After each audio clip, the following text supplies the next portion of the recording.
ice that comes from the bottom of the glacier is super compressed and has that really cool blue color. The tide switches in about an hour and a half, and it's taken me 3 hours to get here, so I better get heading back.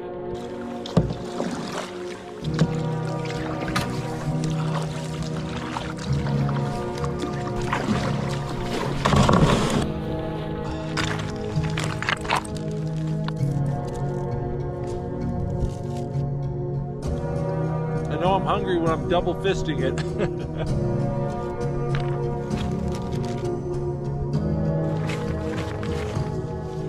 Oh, that kayaking wore me out. It was about 5 hours.